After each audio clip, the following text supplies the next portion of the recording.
والصلاة والسلام على سيدنا محمد صاحب أشرف المؤبد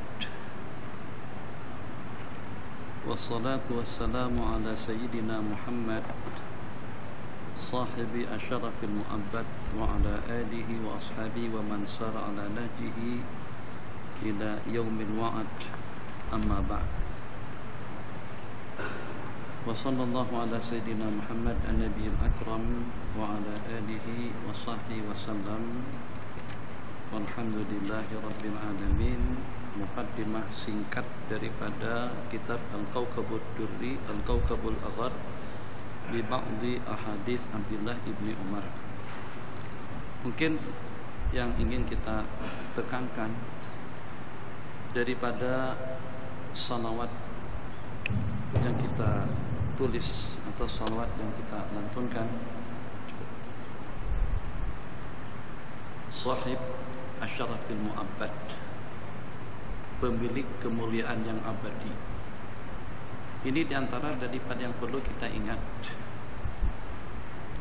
Memanglah kalau dengan kita tidak kenal, tidak mengagungkan dan tidak memuliakan baginda Nabi sebagaimana yang selayaknya, sebagaimana yang sepatutnya, tetap saja dengan baginda mulia di sisi Allah Jalla wa'ala.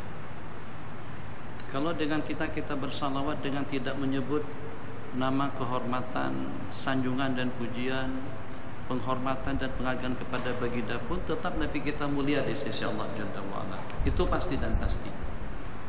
Tapi tentu tidak layak yang kalau pada masa dengan kita merasa tidak sopan, ataupun juga dengan kita merasa tidak dihargai kalau pada saat nama jolokan kita, nama panggilan kita tidak disebut pada saat kita dipanggil. Kita senang kalau pada saat kita dipanggil dengan gelaran yang diberikan kepada kita. Itu pada amnya, Datu, Tan Sri, Tun, Maulana, Syekh, Tuan Guru, Baba, Kiai, itu seperti itu. Paling tidak Encik siapa, itu secara pasti. Jadi kalau memang semacam itu, cobalah pada tiap kali dengan kita menyebut nama Sayyiduna Rasulullah SAW, itu jangan kita lupakan Sayyidananya.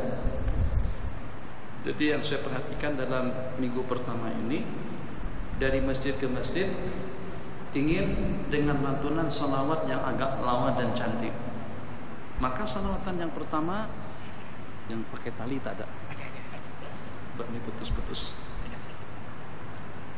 Salawat yang pertama, Allahumma salli ala Muhammad sallallahu wasallam alaih.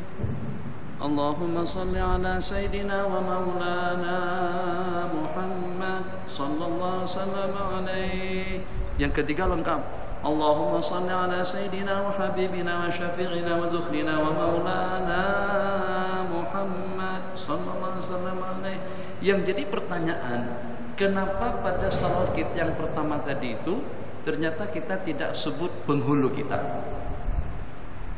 Nah, tadi saya katakan Sahibus Syarafil Mu'abbad, pemilik kemuliaan yang abadi di dunia dan di akhirat. Di akhirat nanti Nabi kita bersabda, ana sayyidu waladi Adam, biyadi liwa'ul hamdi, aku adalah penghulu kepada anak Adam, di tanganku bendera sanjungan dan pujian.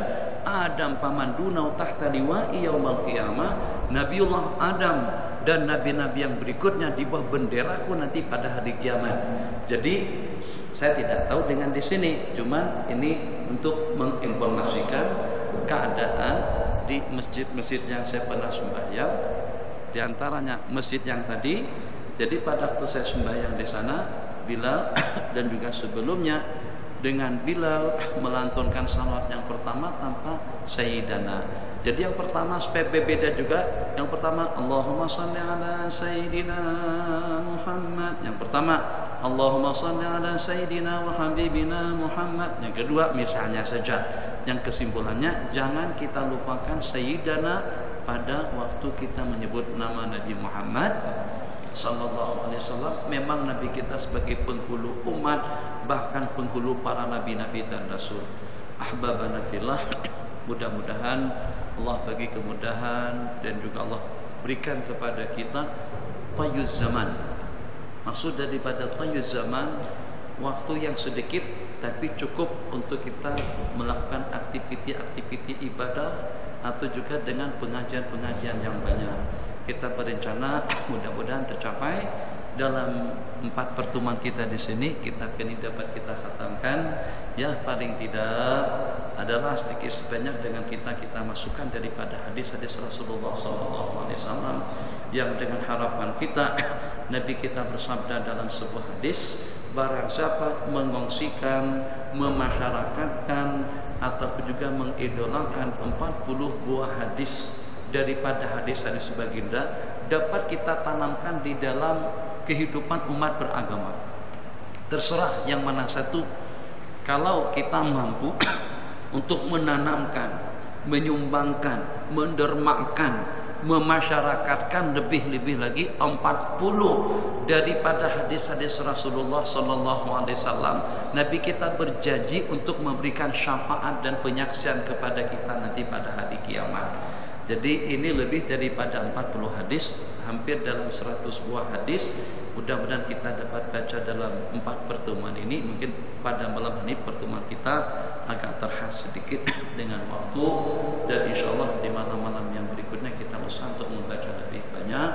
Jadi hadis-hadis Rasulullah yang diriwayatkan oleh Sayyidina Abdullah ibni Umar, beliau adalah merupakan salah satu daripada 7 kumpulan sahabat yang terbanyak dalam meriwayatkan hadis-hadis Rasulullah.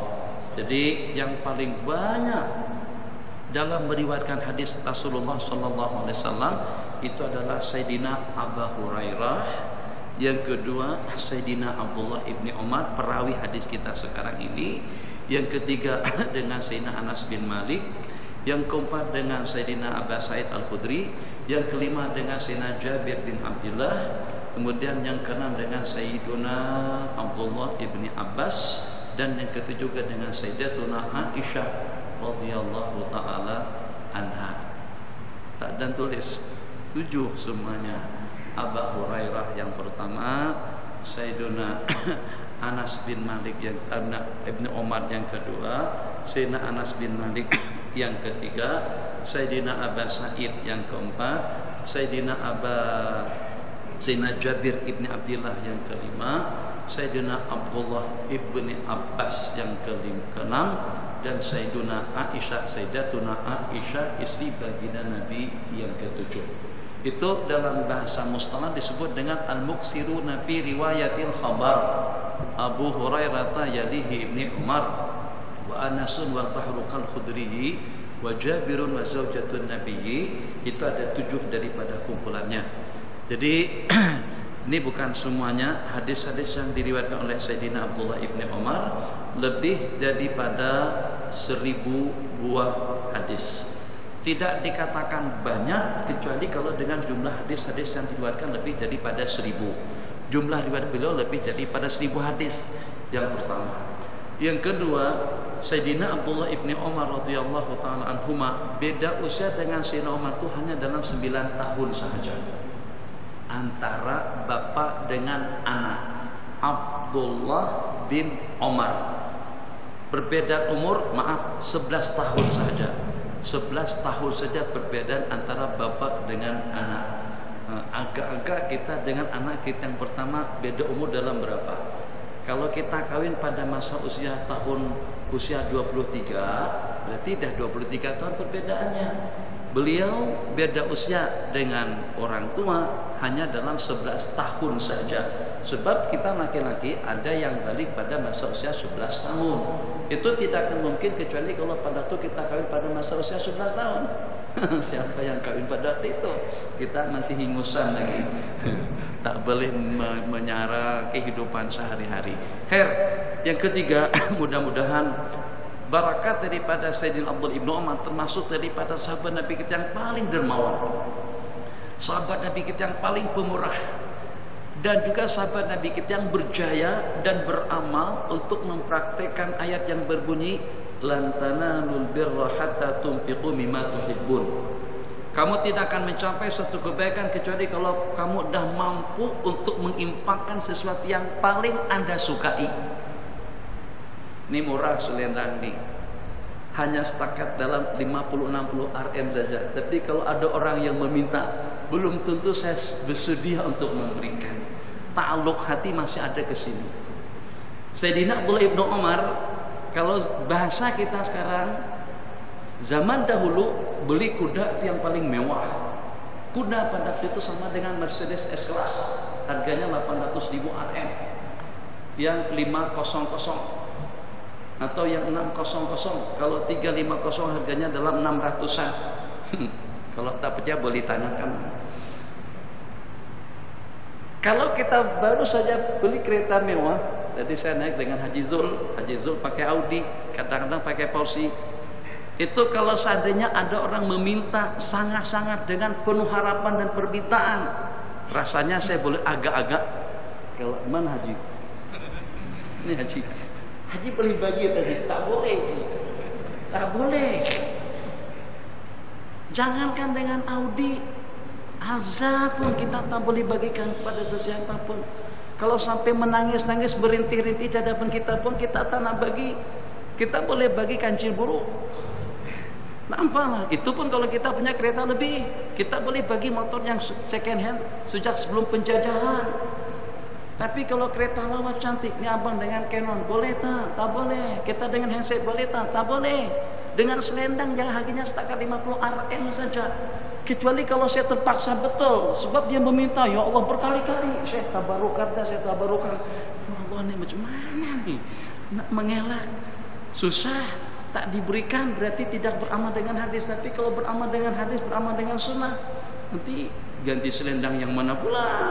Seandainya dia ajak bertukar, dia lincah, yang kadang-kadang kuda harganya sampai jutaan. Kalau tidak pasti onta sekarang ini di Arab Saudi, onta yang digunakan untuk pacuan onta itu harganya 2-3-4 juta real. Mahal. Sama dengan Ferrari, sama dengan Lamborghini, sama dengan jenis-jenis balapan yang seperti itu, mahal. Masya Allah. Jadi dengan berat terasa lama betul, terasa cantik, terasa megah, mewah. Dengan kuda yang lincah tadi itu, tak jauh mana. Begitu ternampak ada seorang miskin, begitu ternampak seseorang, beliau langsung turun daripada kuda tadi itu dan beliau hadiahkan, ini untuk Anda. Kenapa? Sebab Allah kata lan tanalul birra. Kamu tidak akan mencapai satu kebaikan kecuali kalau kamu mampu untuk menginfakkan, menafkahkan, menyedekahkan sesuatu yang paling kau cintai. Hatta tunfiqu mimma tuhibbun. Sayyidina Abdullah ibni Umar di antara daripada orang yang dermawan, dikatakan tidak kurang daripada 1000, lebih daripada 1000 orang hamba saya yang beliau merdekakan. Untuk harga hamba saya kadang-kadang harganya sampai ratusan ribu Rm. Mahal. Nampak kelihatan ibadah, nampak kelihatan berzikir, nampak kelihatan sembahyang, nampak kelihatan khusyuk, pasti dan pasti akan beliau bebaskan. Asalkan menurut beliau, ikut pengamatan beliau, yang walaupun kadang-kadang daripada mereka itu berpura-pura saja. La ilaha illallah, la ilaha, di depan Sayyidina Ibnu Umar, la ilaha illallah, Allah hasbi rabbi jallallah. Nampak kelihatan khusyuk dalam berzikir, dah seketika juga kamu bebas.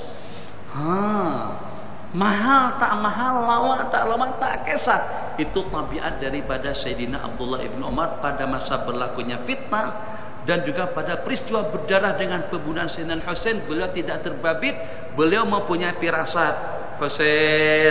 Sayyidina Husain, cucu baginda Nabi, apakah Anda lupa pengkhianatan mereka yang mengecewakan orang tua Anda sendiri, Sayyidina Ali ibn Abi Thalib radhiyallahu taala anhu? Aku risau, aku khawatir kalau pada saat nanti dengan kamu sampai ke Kufah, sampai ke Irak, kamu juga akan dikecewakan oleh mereka.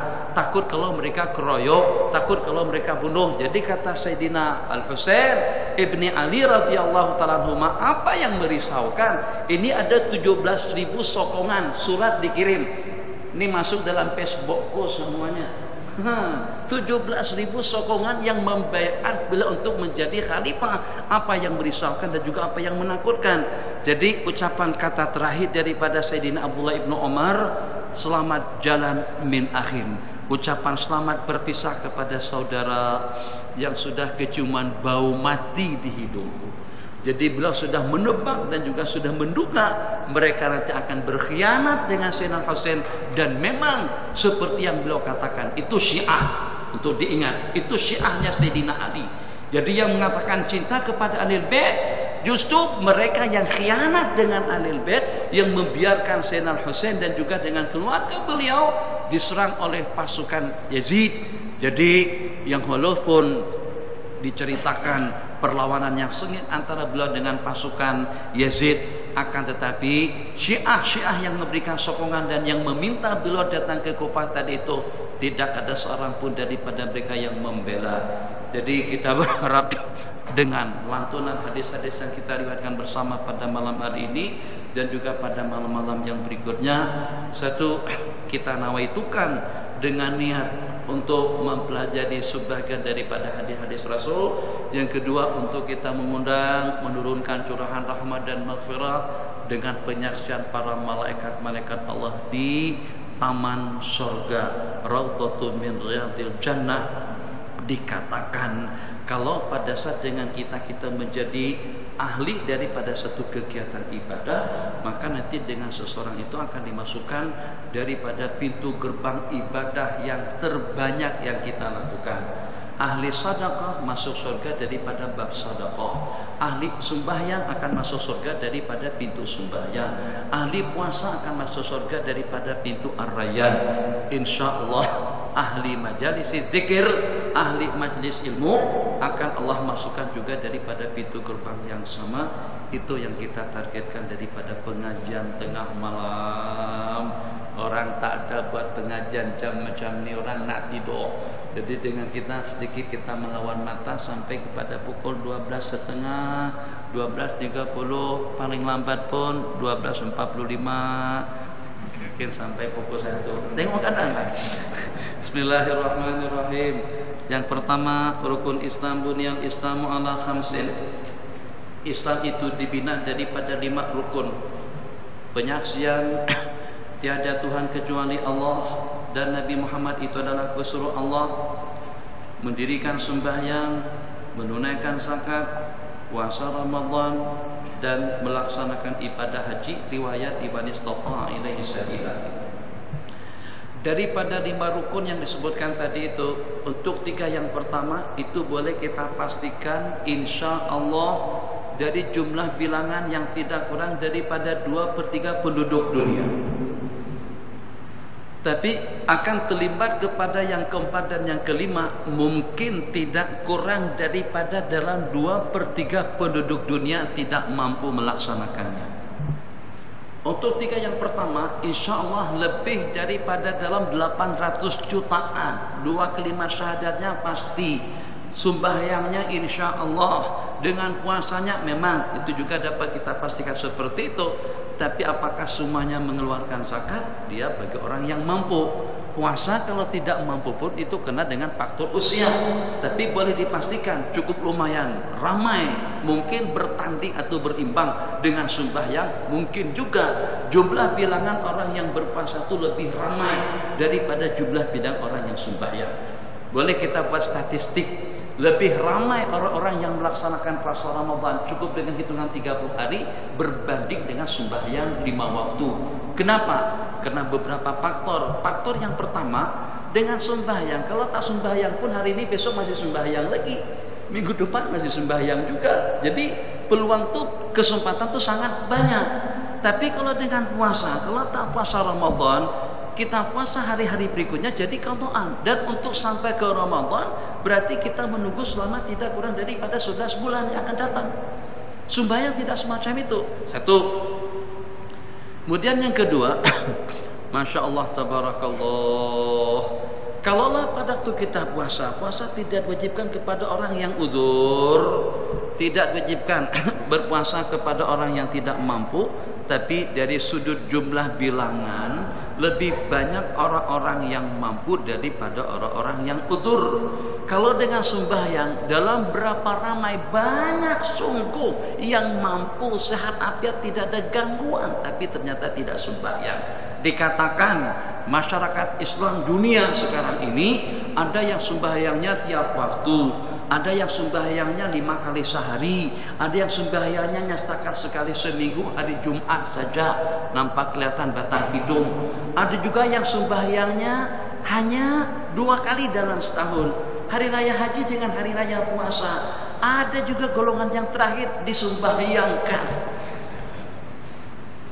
4 kali takbir tanpa ruku dan sujud, itu golongan waliyadzubillah. Jadi kita simpulkan, syahadat semuanya bersyahadat, sebab ada syahadat dalam sembahyang. Puasa banyak yang puasa, sembahyang banyak yang sembahyang. Zakat ini tertakluk kepada orang yang berkemampuan.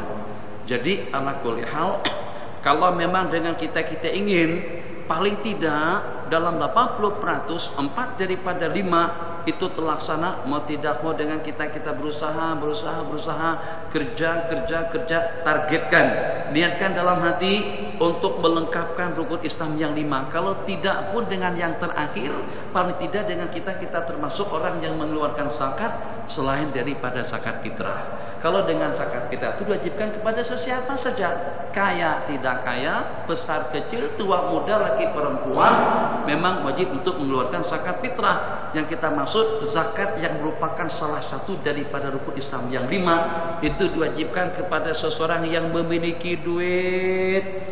Hitungan RM kira-kira sekarang dalam 13 ribuan.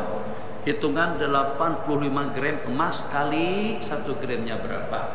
Jadi kalau 1 gramnya misalnya 100 ringgit, berarti 85 gram kali berapa bang? 85 gram, 85 gram berapa tuh nanti? 8.500. Tapi sekarang emas bukan 100 kan? Emas sekarang dalam 130-an atau 150-an. Nah, lebih kurang seperti itu. Hitung sendiri.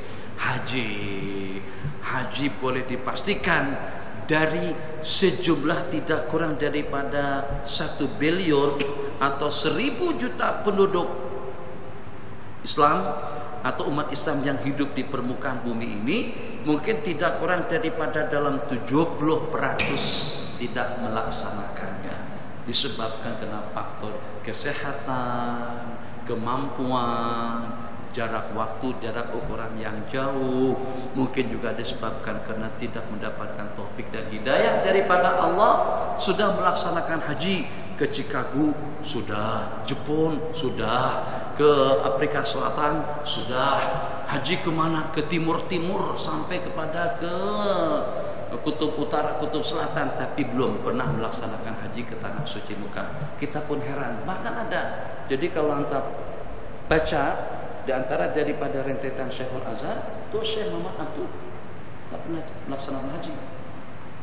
Ke Perancis memang beberapa kali, tapi haji belum pernah. Haji bila tidak berpeluang, tak berpeluang, atau seperti apa ceritanya. Kembali, jadi daripada rukun Islam yang 5 tadi itu kita usahakan.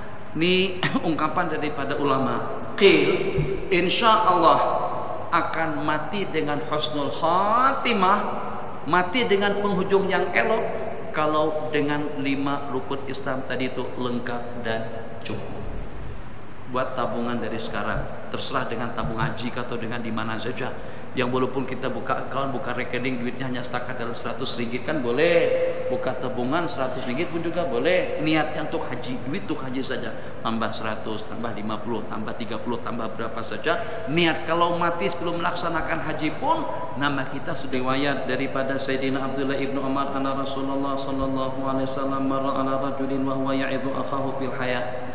Nabi kita melihat seseorang yang sedang menasihati saudaranya, yang sedang memerli, memandang sinis dan rendah kepada saudaranya yang pemalu, yang penyegan. Apa awak macam tu?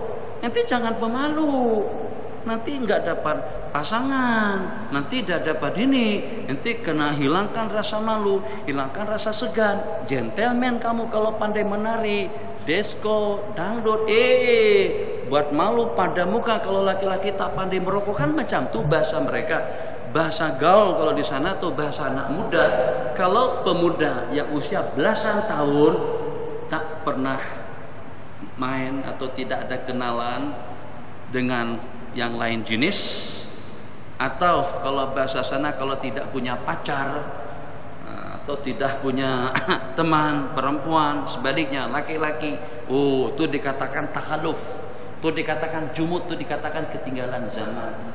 Ini kita bukan di zaman onta ya akhi, kita zaman serba modern. Akan Facebook kita tidak ada kenalan dengan perempuan, tidak ada kenalan dengan sejumlah sekian laki-laki. Itu bahasa mereka. Satu, jangan pemalu macam tuh. Salam dong, assalamualaikum, kan nggak masalah. Daripada sejumlah sekian satu yang menyahut, nah itu sebagai teman yang pertama. Jangan pemalu seperti itu. Ini bukan zaman malu. Ini zaman sudah terbuka, dunia sudah terbuka, langit sudah terbuka. Nah, itu haya yang dimaksud. Haya yang dimaksudkan di dalam hadis di sini, rasa segan dan malu yang sehingga dengan seseorang terperisai dirinya dan tidak terbabi kepada perkara yang terlarang, dan rasa segan dan malu kalau dilihat Allah pada saat dia terbabi dengan perkara yang tidak diizinkan. Itu haya yang bagus. Segan itu macam mana? Tuan Haji tak ke masjid, malu ya akhi, anak masih muda lagi. Takkan anak seperti tuan-tuan yang sudah tua tuh. Ya Allah, muda-muda begini suruh pakai tasbih, malu anak. Malu aku. Tasbih itu untuk tuan yang dah berumur, untuk makcik-makcik tua. Kita muda takkan bawa tasbih. Ya Allah ya Arhamar Rahimin. Mana? Yuk ke masjid. Ke masjid. Ya Arhamar Rahimin, ajaklah ke restoran Padang Gold, ke Bukit Jalil. Jangan ajak aku ke masjid, malu aku. Seusia aku diajak ke masjid, kiamat dunia. Tuh malu namanya khizlan. Malu tuh macam mana? Malu kalau dilihat Allah dan Rasulnya, kalau disaksikan oleh para malaikat, dengan kewajiban yang tertinggalkan atau terbabit kepada suatu perkara yang terlarang. Itu malu yang elok. Itu yang Nabi kita katakan al-haya'u minal iman. Haya itu daripada iman, rasa malu itu daripada iman atau setengah daripada iman. Satu. Kemudian yang kedua, Masya Allah tabarakallah, al-haya'u la ya'ti illa bi khair. Rasa pemalu itu dia tidak akan membawa melainkan kepada kebajikan. Masya Allah tabarakallah, malu kalau sampai dilihat Allah kita dengan keadaan yang tidak sopan. Pada masa kita pergi ke bazar raya, bazar Ramadan. Masya Allah tabarakallah. Jadi saya perhatikan, saya sempat juga bukan perhatikan, maksudnya pada masa berjalan masuk tadi itu, kan petang-petang kita pergi bazar Ramadan, buat kue di rumah tak sempat, dan buat kue buat masakan dan lain sebagainya. Jadi kadang-kadang anak-anak mau juga makan kue Ramadan atau bazar Ramadan. Jadi ada dengan sebagian yang pergi ke situ tuh anak-anak remaja hanya setakat pergi yang beli setakat satu roti canai. Roti canai kalau tak pergi ke sana pun boleh, ada dijual samping rumah. Untuk apa pergi ke situ? Ramah. Allah tabarakallah. Mudah mandir bolak-balik.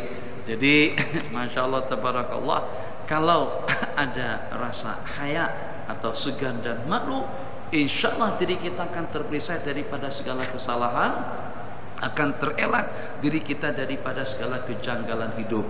Nabi kita bersabda, idza lam tastahi fasna' ma syi'ta. Kalau kamu dah ada rasa malu, kalau kamu sudah tidak ada rasa segan, maka lakukanlah apa saja yang Anda suka. Itu bukan berarti disuruh, itu ancaman daripada Rasulullah sallallahu alaihi wasallam. Selama masih ada rasa segan dan malu, baik rasa segan dan malu dengan diri pribadinya, dengan keluarganya, dengan para malaikat yang menyaksikan, lebih-lebih lagi dengan Allah Jalla wa'ala. Jadi kata Sayyidina Abdullah ibnu Rawaha, awak tahu tak apa yang memperisai diriku daripada dosa? Macam mana aku boleh terelak daripada segala kejanggalan-kejanggalan dan juga dengan perbuatan yang tidak sopan dan tidak senonoh? Karena aku tidak mau kalau sampai perbuatanku yang tidak senonoh itu diperlihatkan kepada baginda.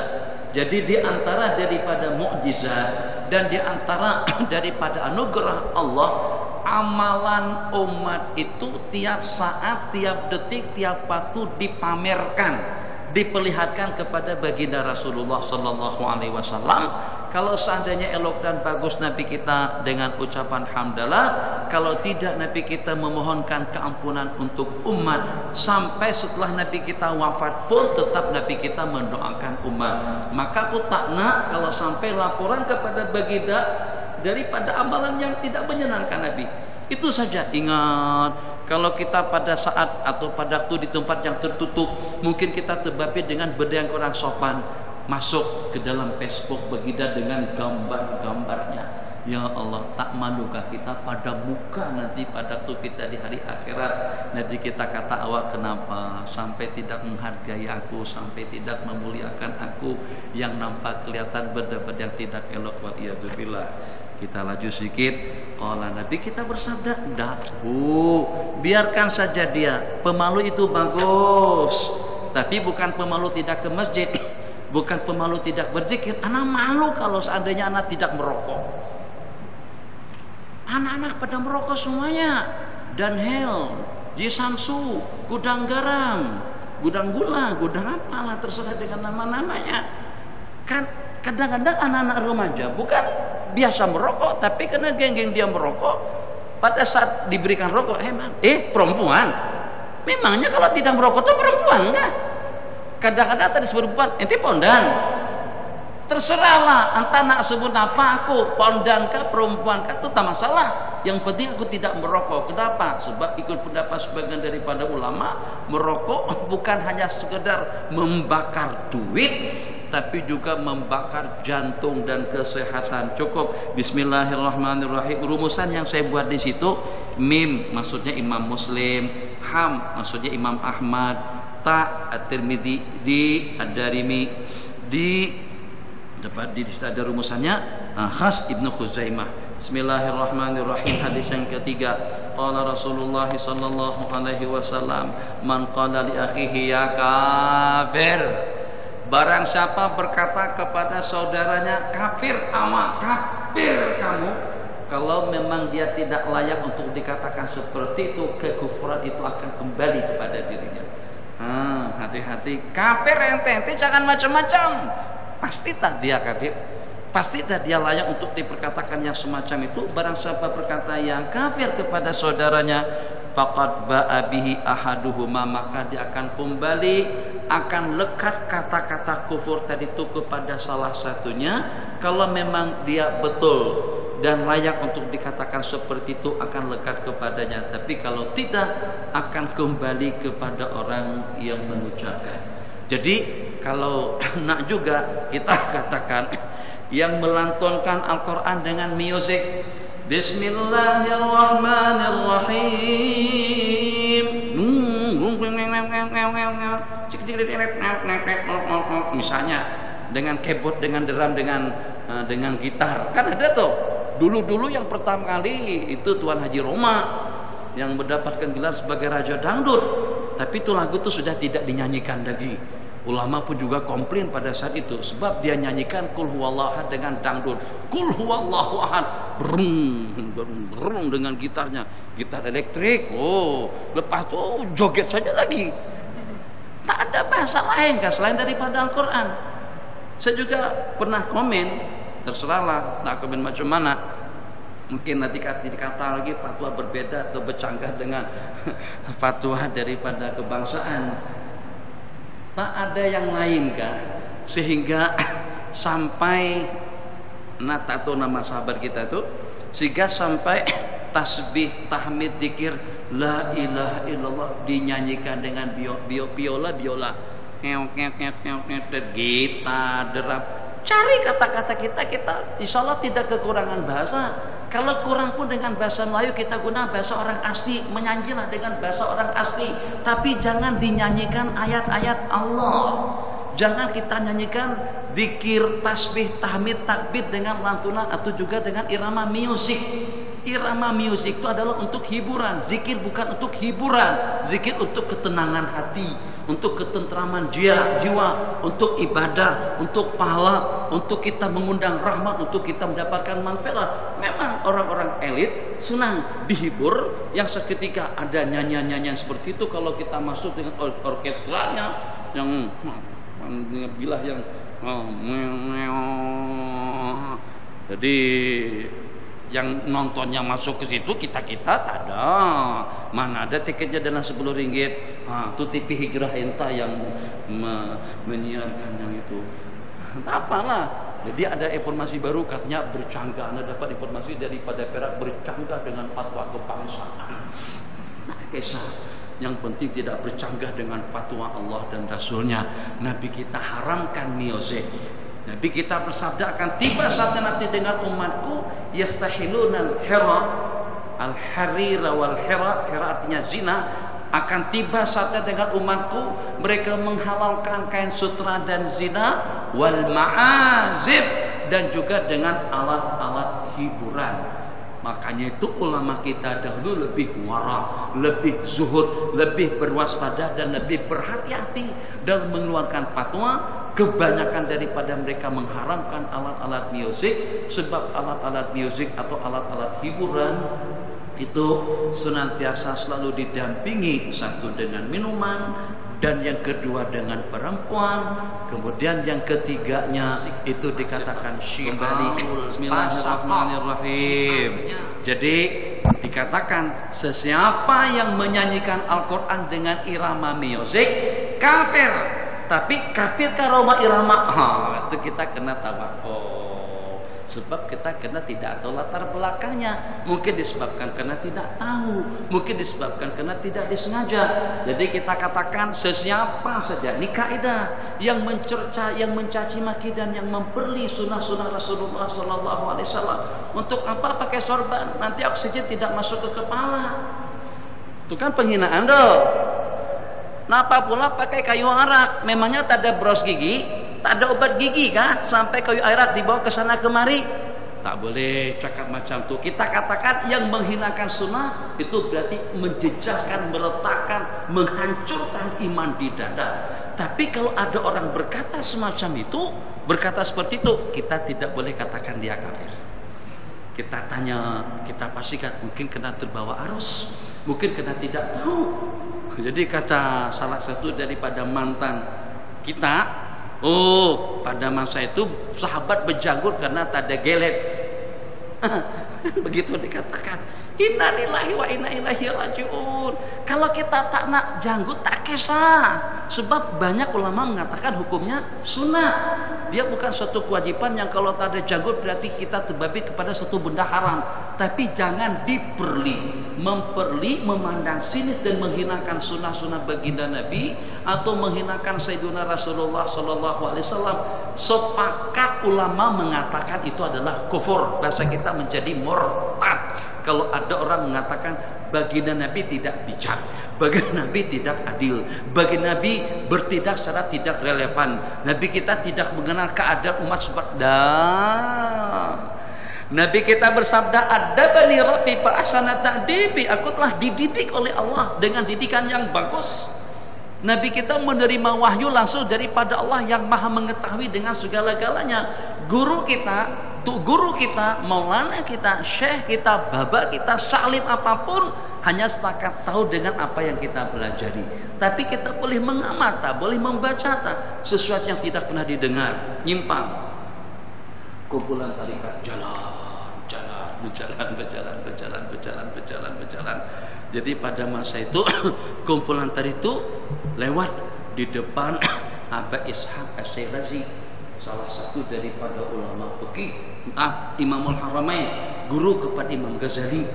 Jadi terlintas di dalam hati beliau itu mengatakan kepada Syekh Tarikat, awak ni mundar-mandir makan minum, mundar-mandir makan minum ke sana kemari, ngaji tak nak. Begitu kata. Dalam hatinya tak cakap macam tu. Dalam hati, mundar-mandir ke sana kemari, makan minum dikit, ngaji tak nak. Jadi setelah selesai beliau tadi itu, rombongan tadi itu pergi untuk melaksanakan salat jenazah. Sekembalinya beliau daripada salat jenazah tadi itu, beliau singgah menjumpai Imamul Haramain. Tok Goro, kata Syekh Tarikat tadi itu, Tok Goro, macam mana pendapat Tok Guru tentang seseorang yang sembahyang subuh dalam keadaan junub, kemudian mengopat orang lagi, tapi dalam waktu yang sama menyibukkan diri dalam pengajian. Terperanjat beliau yang Allah takdirkan yang secara kebetulan subuh hari itu beliau lupa mandi sehingga sembahyang subuh dalam keadaan junub. Mengopat lagi, mengopat jangan lupa dalam hati orang-orang yang dekat dengan Allah, boleh baca rahasia siapa saja. Masya Allah, tabarakallah. Kembali kepada hadis yang kita riwayatkan, jadi mengatakan dia kafir itu tidak boleh kecuali kalau pasti terlebih dahulu. Tapi secara kaidah umum, yang menghinakan Rasulullah, yang menghinakan agama, yang menghinakan hukum hakam, ya Allah, kalau seandainya hukuman bunuh itu dilaksanakan, ramai orang yang terpancung kepalanya, itu sadis sungguh, lasak betul. Nah, kita katakan itu boleh merotakkan iman kata-kata semacam itu. Tak laksana paling kita zalim, baulaika humudz zalimun. Tapi kalau sampai menghinakan kepada hukum hakam Allah Jalla wa'ala, Allah yang maha mengetahui dengan segala-galanya, yang mengetahui asirra wa akhfa, rahasia dan yang lebih tersembunyi daripada rahasia, Allah yang maha menata dan juga yang maha mengatur. Sebelum kita dilahirkan dan setelah kita mati dan dengan kesudahan kita, Allah dah tahu semuanya. Tidak boleh diperkatakan tentang undang-undang Allah seperti itu. Bismillahirrahmanirrahim. 4. La yaqbalullahu salatan illa bitahur wala sadaqatan bin ghurur. Allah tidak akan menerima sedekah, Allah tidak akan menerima sembahyang kecuali dengan tahur. Tahur di situ tidak diterima sembahyang kecuali dalam keadaan suci. Maksud daripada tahur bukan hanya anggota tubuh, pakaian dan tempat kita berpijak, tempat kita berdiri, tapi tahur yang dimaksudkan di sana bersih daripada berbagai aspek, daripada berbagai sudut. Akidahnya bersih. Sebab ramai orang yang sembahyang tapi ternyata sembahyang masih belum menjadi perisai dirinya daripada kemungkaran dan kemaksiatan. Pelik, sahabat Nabi kalau sembahyang akan kelihatan kesan sembahyang tadi itu dalam kehidupannya sehari-hari. Ramai orang yang sembahyang tapi kelakuannya Fir'auni, bukan Nabawi. Itu kenapa jadi semacam itu? Sebab sembahyang itu akan diterima dan akan mencegah seseorang daripada kemaksiatan dan kemungkaran. Innas salata tanha 'anil fahsya'i wal munkar. Kalau seandainya sembahyang itu dikerjakan dalam keadaan suci, akidahnya bersih, pemikirannya bersih, pakaiannya bersih, anggotanya bersih, tempat berdiri dan sujudnya pun juga bersih, rancangan cadangannya pun juga bersih, ucapannya pun juga bersih. Nah, kalau bersih semacam itu sebagai garansi dan jaminan sembahyang kita akan diterima oleh Allah. Dan yang kedua, dan Allah tidak akan menerima sedekah daripada haram. Ghulul asal maknanya uang rampasan, mengambil atau khianat dengan harta rampasan, itu asal makna daripada ghulul. Yang dimaksudkan dengan ghulul di sini tiap penghasilan, hasil usaha, keuntungan daripada sumber haram. Dia tidak mendapatkan ganjaran pahala, bukan kebaikan yang diperolehnya kalau pada saat dengan seseorang bersedekah daripada duit haram. Jadi minta maaf tuan-tuan haji, mungkin nampak selasa sedikit di sini, tak pakai tudung, pakaian seksi, tapi demi Allah saya berlakon dengan pakaian yang semacam ini, duitnya adalah untuk fisabilillah. Masya Allah, tabarakallah. Itu masjid saya sampai sekarang belum ada iftar. Kita alu-alukan juga jamaah untuk iftar dan juga sahur dan juga moreh, ketiga-tiganya hanya setakat dapat 300 Rm saja. Sedangkan yang nak buka di masjid itu ramai. jamaahnya ramai, untuk ngoreh pun tak cukup 300 RM, paling tidak dalam 1000-an. Jadi saya di belakon, saya ini menyanyi, duitnya untuk ngoreh, untuk iftar, untuk sahur, tetap Allah takkan terima duit haram yang semacam itu. Kenapa? Belakon, jangankan belakon, sembahyang ada tujuan riya dan sum'ah saja Allah tak terima. Itu ibadah. Bagaimana kalau dengan lakonan? Pikir, kita renung sejenak. Insyaallah tabarakallah. Alhamdulillah tak ada yang mengantuk. Kita berpikir dulu. Ya Allah ya Arhamar Rahimin. Saya teringat dengan di Mekah, guru saya di Mekah, ada teman saya nak diminta untuk mengajar kitab Jurumiyah. Katanya boleh ngaji Jurumiyah dengan aku akan bagi tumpang waktu mengajarkan kitab Jurumiyah, tapi pengajiannya bermula daripada pukul 1 pagi. Kalau ente tahan sampai subuh, sampai adzan berkumandang, oke. Itu syaratnya. Kenapa? Mengaji tengah malam. Ini kita sudah masuk tengah malam nih. Di waktu tajalliyat, waktu turunnya rahmah, waktu turunnya malaikat, waktu turunnya anugerah daripada Allah. Allah pelawak. Apa ada yang meminta hal min da'in, hal min mustaghfirin, hal min ta'ibin, hal min sahibi hajatin, hal min kata. Apakah ada yang meminta? Apakah ada yang memohon keampunan? Apakah ada yang meminta sesuatu hajat dan keperluan? Itu sampai adzan subuh berkumandang. Jadi didikan daripada masyayikh yang dididik tengah malam tadi itu memang lain kualitinya atau kualitasnya, memang lain. Jadi kami sepanjang bulan Ramadan tak tidur malam. Malam lepas tarawih di Mekah sampai pukul 10.30 kita pergi ke Maspalah. Maspalah sekarang rumah beliau pindah ke Rusaifah. Jadi pergi ke Maspalah sampai Maspalah pada pukul 11. Pengajian bermula daripada pukul 11 sampai dekat-dekat pukul 1.30 sampai pada pukul 2 dekat-dekat sahur. Kadang-kadang saya masih kanak-kanak lagi, usia di bawah 20-an pada masa itu, masih dalam belasan tahun, 16-17 tahun. Lepas pengajian saya dibawa pergi ke Tanim umroh lagi, tawaf, sa'i, selesai bersama adzan yang pertama, balik rumah sahur dengan beliau. Lepas sembahyang subuh, bismikallahumma amut. Bukan ahya wa amut, tidak, amut. Dengan nama Allah aku mati, tidur sampai dekat-dekat tengah hari. Lepas sembahyang zuhur di Masjid Haram, sambung balik. Itu budaya di Mekah semacam itu kalau di bulan Ramadan. Jadi pengajian malam ini sudah biasa. Saya perhatikan juga kita mulai daripada tahun kemarin. Kita buat pengajian di masjid wilayah daripada pukul 11.30 sampai dekat-dekat pukul 1. Ternyata boleh. Kita boleh. Potensi ada.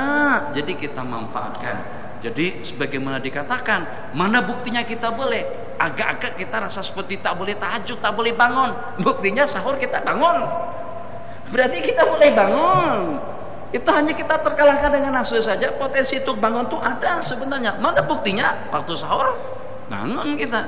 Masyaallah tabarakallah. Malas tahajud, malas sembahyang tarawih, boleh 4 kali salam. Paling tidak ada yang sampai 20. Tapi 20 itu kurang lah sudah. Saya sini 20 habis. Nah, paling 3-4 sab saja lagi yang pagi. Yang selebihnya tuh udah menyambung tarawih di rumah masing-masing. Husnul salat. Kembali. Hadis yang keempat, bismillahirrahmanirrahim. Sedekah daripada hulul. Kesimpulannya, untuk mendapatkan ganjaran pahala daripada sedekah, bantuan harus daripada sumber yang halal. Akan mendapatkan dosa kesalahan macam ni supaya paham permasalahannya. Ya Allah ya Arhamar Rahimin. Agak-agak apa ya, pakai agak-agak. Ada duit Bang Ahmad, bagi duit, nanti saya kembalikan. Ustaz hasirilah kalau ada duit saya di punya saya ini tertutup sini karena buka baju ini dulu baru masuk ke dompet situ, susah untuk mengeluarkan. Masya Allah tabarakallah. Ini duit 15 ringgit. Memang lawa duit ini baru, saat ini tak akan belanjakan duit ini, dia duit simpanan nih. Ini duit kita, kalau duit baru jarang kita belanjakan, kita simpan untuk persiapan saja, persediaan. 10 dengan 5. Jelas sekali kalau seumpama duit yang semacam ini kita bagikan kepada seseorang, semuanya mau. Coba kalau senilai ini tapi bangkai, tapi racun, tapi najis, maulah kita terima? Tidak ada. Dan kita anggap sebagai satu penghinaan. Assalamualaikum. Assalamualaikum. Waalaikumsalam. Sekejap. Buka pintu. Syekh, ini hadiah daripada anak. 1 ekor kambing bosok. Itu bangkai. Apa yang ditunggu? Terima kasih banyak. Masya Allah, tabarakallah. Tuan Haji, saya merasa seronok. Tuan Haji bagi saya hadiah. Nah, paling tidak jawabannya anta kurang asam. Apa bangkai kambing itu dihantar bau bosok, atau juga bangkai kucing misalnya. Nah, macam itulah kalau pada saat duit itu daripada duit riba. Macam tu kalau daripada uang judi. Macam tu kalau daripada duit haram.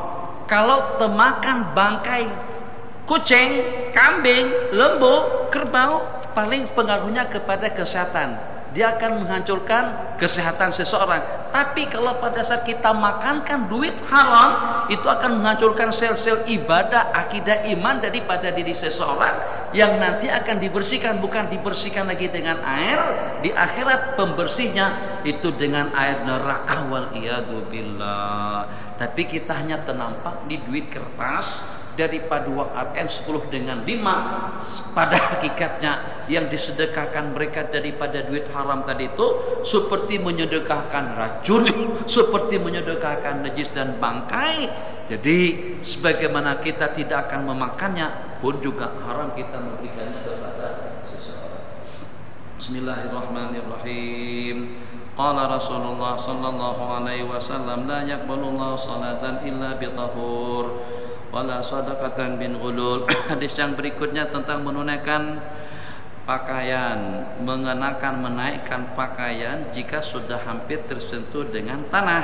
Nah, ini hadis Nabi kita tidak akan mengangkat baju beliau melainkan setelah hampir dengan tempat duduk, melainkan sudah hampir dengan tanah baru dia angkat. Itu maksudnya pada waktu kita menunaikan hajat, supaya ingat untuk selama-lamanya. Jadi kalau seandainya dengan kita di Solo, katakan saja dengan kita sehingga di suatu tempat tertutup jauh daripada pandangan orang ramai, maka pada saat menunaikan hajat, kain itu jangan diangkat langsung.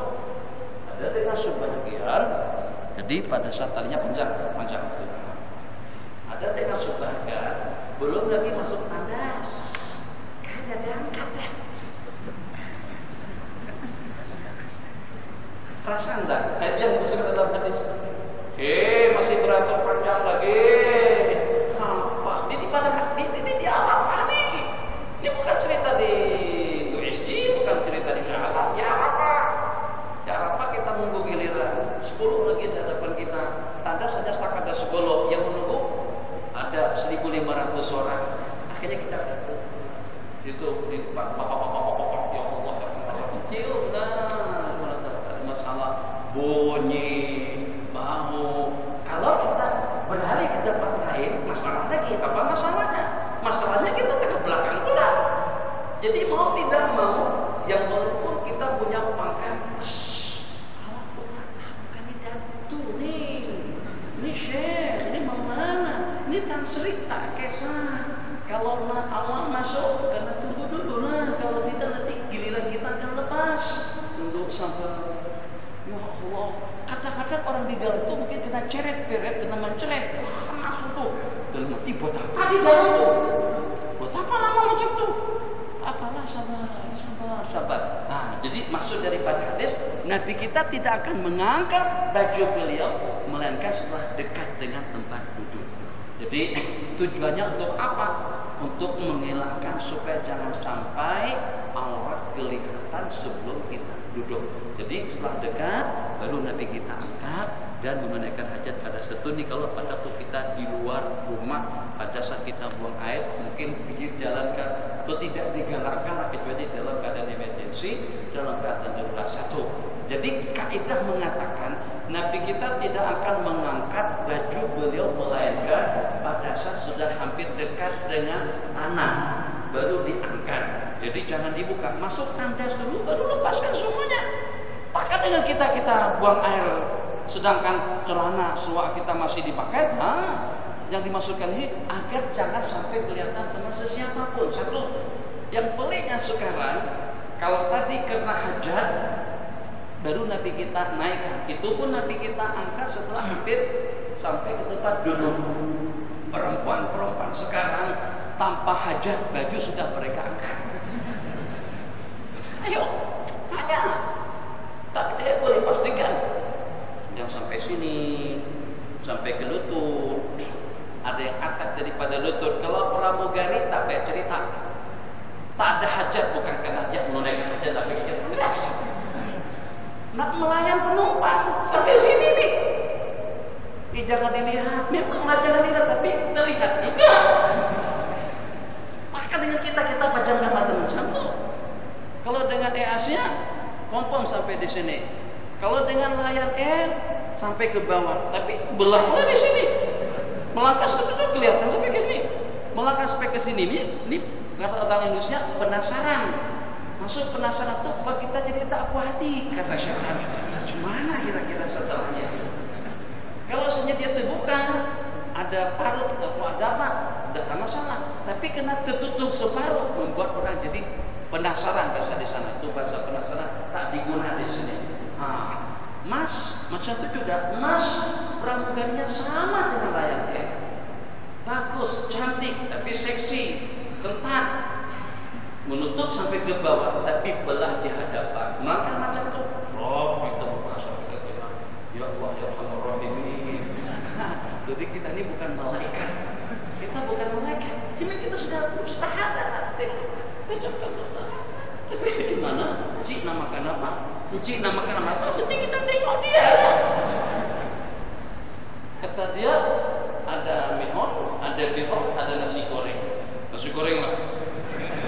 Cik minum apa? Apa saja. Menang macam itu. Kita tengok dia. Kecuali kalau kita tak pernah bepergian ke sana dan kemari. Kalau kita pergi mesti jadi seperti itu. Nah itu peliknya. Muslimat kita sekarang, sebelum ada hajat dan keperluan pun baju sudah mereka angkat. Kita dalam Islam, kalau pada saat ada hajat pun jangan diangkat dulu, kecuali setelah kita duduk atau setelah kita sampai di tempat kita menunaikan hajat. Bismillahirrahmanirrahim. Hadis yang berikutnya. Nah, ayanamu ahaduna wa junubun. Ini pertanyaan daripada Sayyidina Umar ibn Khattab radhiyallahu taala. Diperkenankankah seseorang itu tidur dalam keadaan junub? Kita tak pernah tanya benda-benda semacam itu. Biasalah bagi kita tidur dalam keadaan junub. Jawabannya orang-orang yang dekat di sisi Allah, jangankan akan terbabit dengan perkara-perkara haram dan syubhat, kalau seandainya hanya setakat makruh pun mereka merasa bersalah betul. Saya sering bukan ingin memperhatikan sesiapa, tapi kadang-kadang ingin lebih pasti, walakin liyatma'inna qalbi, tapi membuat hati dan perasaan jadi terganggu. Sering ramai orang masuk masjid tak kisah kanankah yang dilangkahkan atau kirikah pada waktu masuk.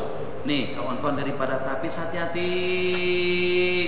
Kita alhamdulillah Allah bagi akal, Allah bagi pemikiran yang waras, Allah bagi bermacam-macam nikmat, dengan mata, dengan telinga, dengan hidung, dan juga dengan satu persatu mempunyai nilai yang mahal di sisi Allah Jalla wa'ala. Lembu, mahal-mahalnya harga lembu, seutuhnya lembu daripada tanduk sampai kuku, harganya paling mahal dalam 2, 3, 4 ribu Rm saja. Itu dengan satu lubang hidung kita saja jauh lebih mahal daripada satu ekor lembu, kerbau, kambing dan semuanya. Satu lubang hidung kita ini dedaannya 50 ekor onta, kalau kali 3.000 saja nilainya 1.150.000 Rm. Satu lubang hidung nih, 2 lubang hidung nilainya sama dengan 100 ekor onta, 300.000 rm. Mata macam tu, telinga macam tu, tangan macam tu. Allah berikan anugerah nikmat yang termahal daripada bagian-bagian yang enggak ada pada anggota tubuh kita. Jadi dengan mereka tidak mau kalau sampai terbabit dengan benda-benda makruh. Kalau memang kita merasa diri kita berharga, mulia dan dekat kepada Allah Jalla wa'ala, nih dengan masjid yang lawa dan cantik ini untuk dinikmati oleh siapa? Kesedapan mata memandang. Tertanya-tanya juga, lampu ini bila dinyalakan hari raya nyala, rayakah atau pada masa tuanku sembahyang sinikah, atau pada masa ada tetamu kehormatan atau hanya setakat perhiasan macam itu aja. Sebab kita nampak di Masjidil Nabawi kan, di Masjidil Haram, lampu-lampu yang lawa itu memang mereka nyalakan tiap malam. Ya kos belanja lagi nanti banyak. Itu hanya setakat perhiasan ala kulli hal. Persiapan kita sedang berada fi rawdatin min riyadil jannah, berada di taman-tamanan surga. Maka tidak sepatutnya lah kalau pada saat kita meninggalkan masjid kita dahulukan kaki kanan pada waktu kita keluar, dan tidak sepatutnya lah dengan kita melangkahkan kaki kiri pada waktu kita masuk. Sebab kita bukan masuk ke istana, bukan masuk ke tandas, bukan masuk ke rumah, tapi kita masuk kepada tempat bergelembangnya curahan rahmat dan maghfirah daripada Allah. Itu kadang-kadang kita tidak terperhatikan. Minum, keripap, donat. Jadi kadang-kadang dan banyak sekali saya perhatikan. A'udzubillahi minasyaitonirrajim. Bismillahirrahmanirrahim. Oke. Mikrofon tangan kanan, Qur'annya tangan kiri. Tuh banyak yang baca maulid hafiz. Ini bukan cerita santri, bukan cerita pelajar, tuh guru pun macam tu juga. Angkat Quran, angkat kitab, angkat buku dengan tangan kiri, mikrofon tangan kanan. Hatta pada tu baca doa tahlil, Bismillahirrahmanirrahim, panjang doanya, tapi Qurannya diangkat, atau buku panduan Yasin yang dibaca itu tangan kiri. Tak layak ke Al-Quran diangkat dengan tangan kanan sebagai penghormatan kepada Al-Quran yang mulia. Itu hasasiah, kesensitifan yang semacam itu dimiliki oleh orang-orang yang dekat kepada Allah Jalla wa'ala. Nabi kita menyukakan at-tayamun fi kulli syai', tahir, mendahulukan yang kanan kepada tiap perkara yang bersih. Jadi kalau pada waktu kita bersalaman dengan tangan kanan, memberi dengan tangan kanan, menerima dengan tangan kanan, mengangkat Al-Quran, tak ada masalah, sama saja bang, angkat begini. Allahumma salli wa sallim wa barik alaihi wa ala alihi. Jangan pada taufik tadi tu.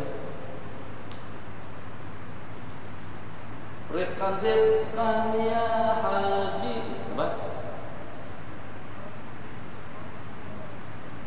Rifkan ya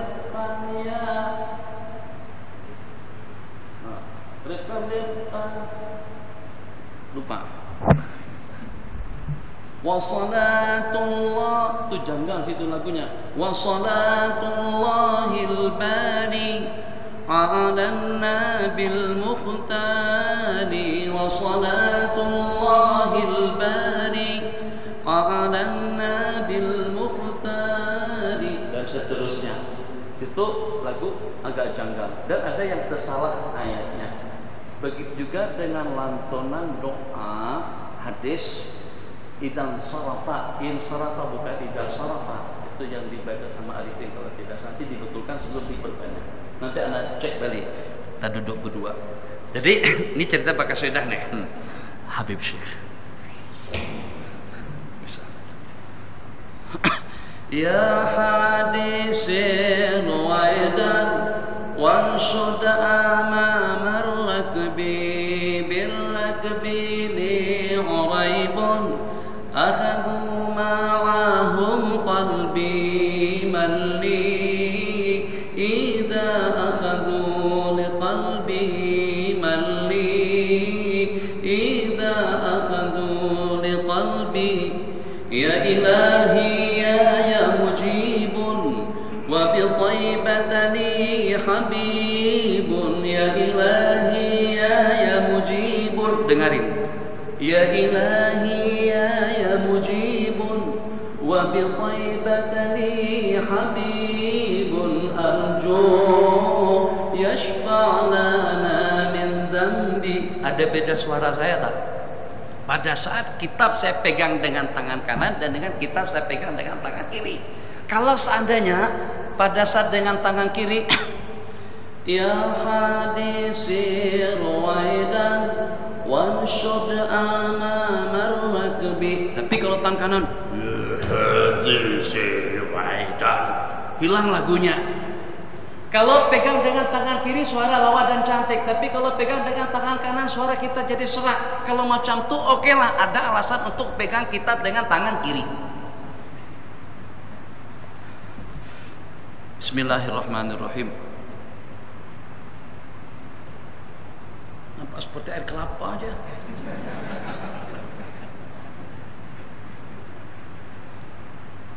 Tapi rasa air, bukan kelapa. Bismillahirrahmanirrahim. Woi, rasa seperti air biasa. Truk minum dengan tangan kiri. Allah, sedapnya.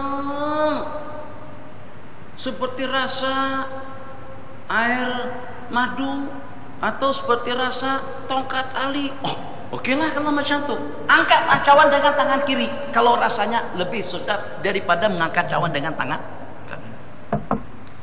kanan. Ya Allah, bosok, basi, keripap karena diangkat dengan tangan kanan. Tapi kalau kita ambil keripap dengan tangan kiri, sedapnya, baunya harum, nikmatnya, nyamannya. Oke lah, ada alasan untuk guna tangan kiri. Tapi kalau ternyata sama saja rasanya, sama saja nikmatnya, apa problemnya kalau kita guna tangan kanan? Di samping Nabi kita tak marah kita, di samping baginda tidak menyumpahi kita, Nabi kita marah sungguh, sampai-sampai Nabi kita perumpamakan orang itu seperti syaitan pada saat angkat, ambil, guna, makan, minum dengan menggunakan tangan kiri. Nabi kita bersabda, alladzi ya'kulu bishimalihi, yang makan dengan tangan kirinya, wa yashrabu, dan minum dengan tangan kirinya, memberi dengan tangan kirinya, menerima dengan tangan kirinya, innama huwa syaitan, itu adalah syaitan.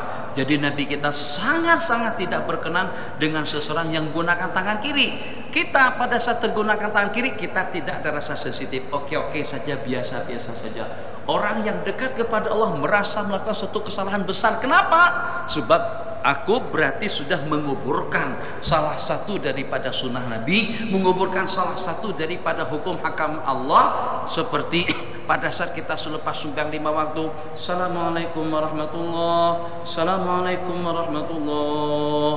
Kebanyakannya imam-imam tahfiz yang kita minta untuk mengimami kita pada salat isya dan tarawih, yang kita ambil daripada Indonka atau daripada Fatanika, kadang-kadang kekakuan mereka tidak berani untuk berputar menghadap kepada makmum, atau paling tidak mengirikan kiblat dan mengarahkan makmum. Mihrabnya di sini, tuh mihrab di situ. Jadi ya segan, mungkin kena malu. Tidak perlu malu kalau untuk mengamalkan sunnah. Jadi ya imam kita duduk macam ini, padahal kita menghadap langsung. Kenapa kita menghadap mereka? Kita menghadap mereka sebab yang ada di hadapan kita itu adalah orang-orang tua. Di samping juga ramai di kalangan mereka yang mungkin barangkali lebih mulia daripada kita.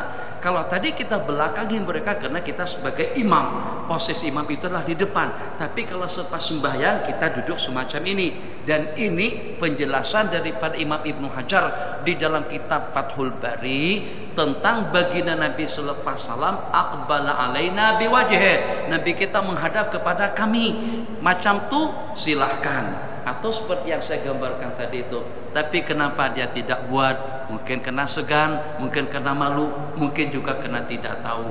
Kemudian pula lawa dengan istighfarnya, Assalamualaikum warahmatullahi, Assalamualaikum warahmatullahi, Astaghfirullahaladzim alladzi la ilaha illa huwal hayyul qayyum wa atubu ilaihi. 3 kali Al-Fatihah. Kalau lagu macam itu biasanya penghujung mesti Al-Fatihah. Maknanya takkan baca ayat kursi. Itu merugikan makmum. Semalam tuh saya ejas waktu selepas kita buka puasa, ternyata kita mempunyai peluang waktu yang cukup panjang. Yang walaupun ada orang Bangla, ada buruh, ada tukang, ada sesiapa saja yang walaupun lapar, tak lama mana kita dah buka dah. Ini kita untuk pusingan yang kedua. Pusingan yang pertama donat masuk, kripat masuk, orte Arab masuk, teh, melo semuanya sudah masuk. Pusingan yang keduanya makan berat, nasi kaut seperti gunung Jerai dengan lauk tingginya seperti Jabal Uhud. Masya Allah, tabarakallah. Tak lama benda ini dah dekat dah. Jadi tidak terlalu menyita waktu. Makmum imam baca ayat kursi. Lepas maghrib, la ilaha illallah wahdahu la syarikalah lahul mulku wa lahul hamdu yuhyi wa yumiitu ala kulli syai'in qadir 10 kali. Allahumma ajirna minan nar 7 kali. Allahumma antas salam. Fatihah, ayat kursi, tasbih, tahmid, takbir 33 secara cukup, paling lama pun 10 menit saja. Semalam tuh di sebuah masjid selepas salam langsung berdoa. Saya perhatikan kami makan santai sekali, bertambah lagi, satu dulang habis tambah lagi. Itu pun sampai pada pukul 8.15 menit saja, masih ada setengah jam lagi waktu. Nah, jadi tidak ada alasan yang walaupun kita sudah lapar, tapi lapar yang sudah terpenuhi dengan beberapa keripap dan donat. Kalau tidak percaya, tengok saja besok. Sini ada buka puasa kan? Ada buka puasa. Tengok orang ambil masakan. Ini kan perih semuanya nih. Kalau kita di R&R berkira sangat. Ambil banyak macam tuh, ditengok 15 ringgit. Kalau yang situ tak ada yang tengok. Kau sebanyak-banyaknya, kuenya perih, minumannya perih. Berapa gelas pun kita nak minum, tersuka hati kita. Nah, bukan itu yang saya maksud. Yang saya maksud di sini masih ada peluang waktu untuk kita tetap menghidupkan sunnah. Baca kursi, tasbih, tahmid, takbir jangan ditinggalkan pada tiap selepas sembahyang 5 waktu. Kenapa? Sebab imam yang di depan situ bertanggung jawab untuk kesempurnaan sembahyang makmum di belakang. Kita makmum ikut imam. Imam kata waladhdallin, kita kata amin. Imam rukuk, kita rukuk. Imam tidak, kita tidak. Kata imam al-fatihah, kita fatihahkan. Kata imam makan. Jadi kalau macam tu, makmum kebanyakannya ikut imam. Jadi kita minta tanggung jawab daripada imam untuk mempersembahkan sembahyang secara sempurna. Di situ letak pembicaraan yang kita bicarakan tadi itu, hasasiah. Jadi tersalahkah, dosakah kalau pada saat dengan seseorang tadi tidur dalam keadaan junub, nanti kita kata na'am, boleh saja, tapi selepas mengambil air wudu. Ini bukan untuk abang belum lagi kan? Sudah belum. Insyaallah doakan Allah untuk makbul. Ya Allah, aku ingin berumah tangga ya Allah, tapi tak ada duit ya Allah. Aku ingin kawin ya Allah, tapi tak ada orang yang mau dengan aku ya Allah. Kenapa belum ada kerjaan? Doa merintih-rintih dapat menangis. Allah bagi. InsyaAllah. Tapi Allah akan bagikan sesuai dengan takdir, sesuai dengan ketetapan. Bagus dah, tak ada masalah ya Allah ya Arhamar Rahimin. Daripada aja itu sudah air kelapa dah. Kenapa ditukar? Bikin orang susah aja supaya dapat pahala. Bismillahirrahmanirrahim. Memang lain rasanya.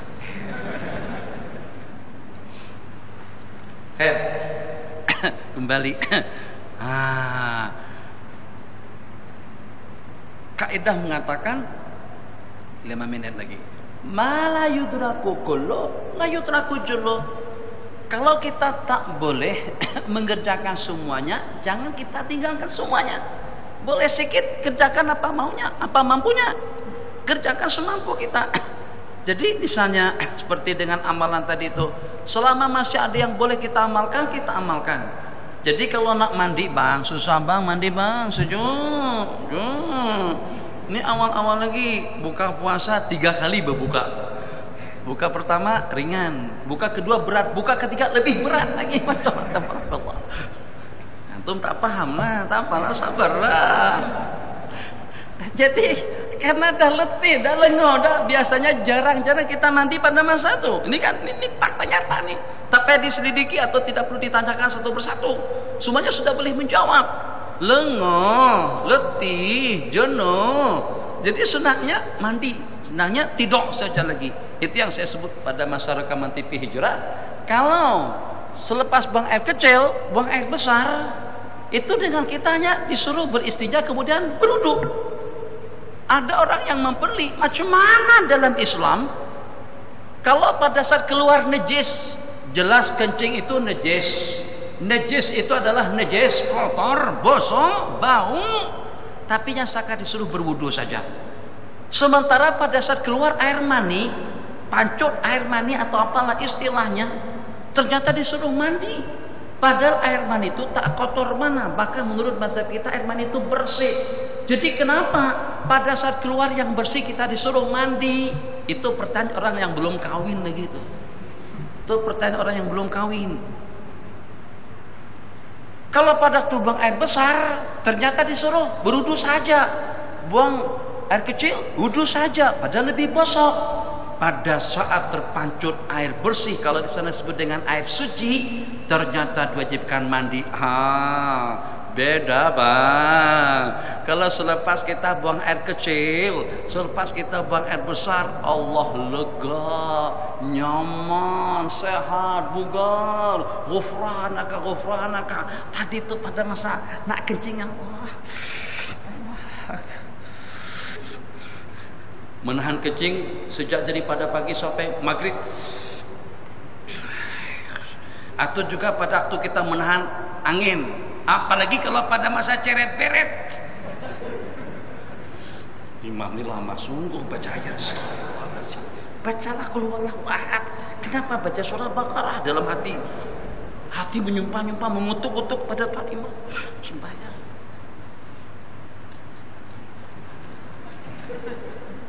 Terbuka sedikit saja macam keluar. Masa masuk tandas legoknya, ya Allah, nyamannya, sehat sungguh. Orang yang sehat macam itu tak payah mandi, cukup berwudu. Tapi kalau selepas buat yang satu tuh, tak payah buat benda yang satu tuh. Kalau pada saat dengan seseorang termimpi saja, badan basuh. Supaya bagi segar kali suruh mandi. Itu hikmatnya mandi selepas junub, selepas buat projek mandi.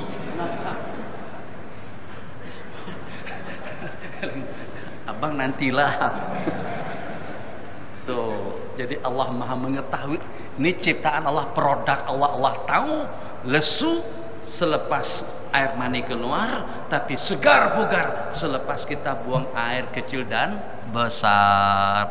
Nah, jadi untuk meringankan keadaan kita tadi itu, sila kalau nak tidur, tapi selepas mengambil air wudu terlebih dahulu. Naam, tapi selepas mengambil air wudu, kita habiskan dengan hadis yang ketujuh. Ulama mengatakan kalau pada waktu kita dalam keadaan junub, jangan tidur dulu kecuali setelah kita berwudu. Dan jangan makan minum 4 benda. Jangan makan, jangan minum, jangan tidur, dan juga jangan buat projek kembali kecuali setelah kita mengambil air wudu. Wudu dulu, paling tidak basuh. Ini pusingan kedua nih, pusingan kedua sama dengan tinju juga ada putaran kedua dan ketiga. Jadi lagi semangatnya, masyaallah tabarakallah. Iyalah, puasa bukan makan air madu, tambah madu Arab lagi, kemudian yang ketiga kambing lagi, korma lagi, masyaallah tabarakallah. Jadi nak buat 3 pusingan, khair, tak ada masalah. Tapi daripada pusingan kepada pusingan itu dicelah-celahi, ya imam dengan mandi, dan itu susah karena sejuk. Yang paling tidak dengan berwudu, akan mengulang kembali, akan mandi, tidur, akan makan, ataupun juga akan minum. Hadis yang berikutnya insyaallah kita berhenti pada hadis yang ketujuh. La taqra'ul haidha wal junuba syai'an minal Quran. Tak boleh baca hadis ini, panjang lagi syarahannya. Ini tidak cukup 5 menit, kita cukupkan sampai di sini dulu insyaallah. Nanti malam-malam terakhir baru kita berangkat terus sampai pukul 1, pukul 1:30, pukul 1:30 sampai pukul 2. Insyaallah kita khatamkan dalam 4 malam. Tapi tetap insyaallah.